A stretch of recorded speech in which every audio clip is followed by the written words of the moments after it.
and welcome to our first lesson in the Introduction to Magic. This course is designed for absolute beginners, which you most likely are, to gain understanding on what magic there is and what types of magic can be used. I am Antigonius, and I will be your instructor in this small little course. Hope you'll have fun doing this. Before we start though, I want you all to take a deep breath. And hold it for as long as you can. Better not do it too hard though, I don't want you to die during this lesson, but still. So, in this first lesson we will explore 3 important topics. What is magic? How can one become a mage? What types of magic even are there and how to mitigate them? So, what is magic?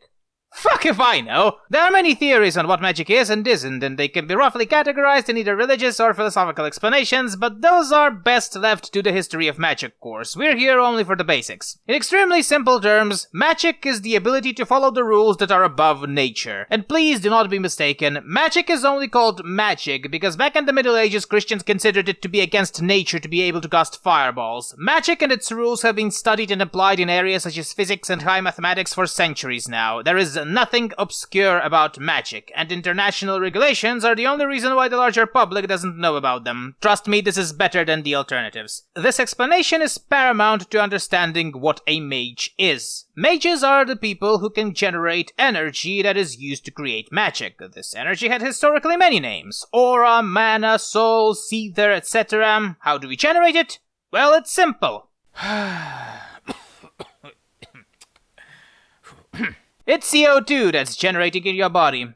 Silly, isn't it? But that's what I meant when I was saying above nature. To become a mage, one needs to learn to hold their breath for a very, very long time. With training, regular humans are able to hold their breath up to 6 minutes. A trained mage is capable of holding his breath for up to 4 hours. But if this was the only requirement for becoming a mage, there would be a lot more of us running around now, would it be? The other requirement to become a mage is to simply be lucky and have talent for it. Now, modern magic isn't really something that only special bloodlines can learn or some stupid shit like this. However, a lot of styles of magic require to have certain aptitude to them, and that aptitude can be different. Some just need to have vivid enough of an imagination, some need to follow specific instructions to become mages, some become mages as a result of a psychological trauma, some are just born like that for no apparent reason. The nature behind one's magic is how we traditionally categorize types of magic, which is exactly the next topic of discussion, the classification of magic. Traditionally, magic is classified based on their effects on the world. The types are contact magic, auxiliary magic, elemental magic, battle magic, ritual magic, and otherworldly magic. Contact magic, also known as social magic, is the magic that requires direct interaction with the target to take effect, and owing to their name, it works best when the mage is surrounded by people. This type of magic doesn't really exist to deal damage to people, but what it does do is to allow you to control them, make them your slaves or whatever else you want with them. The downsides of such magic is that it is very much studied, and because of this there are a ton of ways to counteract it. Auxiliary magic is magic that relies on what you create instead of you personally. I know, it's a very vague way of describing it, but that is what it is. Trust me, you'll get why it's called like that when I explain the subclasses of it.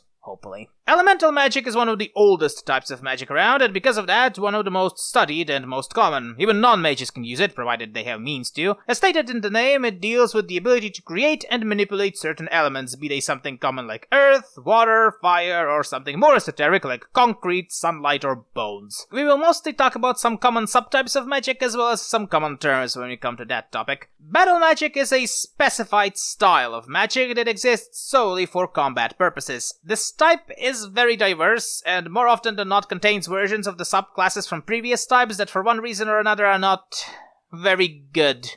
We'll talk about those later. Ritual magic exists, but it is banned to use. Because of this, we will not talk about it here. Trust me, it is for the best. And finally, otherworldly magic is, weird one. Basically, it's magic that relies on items from other worlds or fourth dimension. It would be best to discuss this one in detail, even I'm not sure I can sum it up in any satisfying way. And that's all for lesson 1 of our course. Next time we will start discussing the subtypes of contact magic, one subtype at a time. Have a great rest of your day.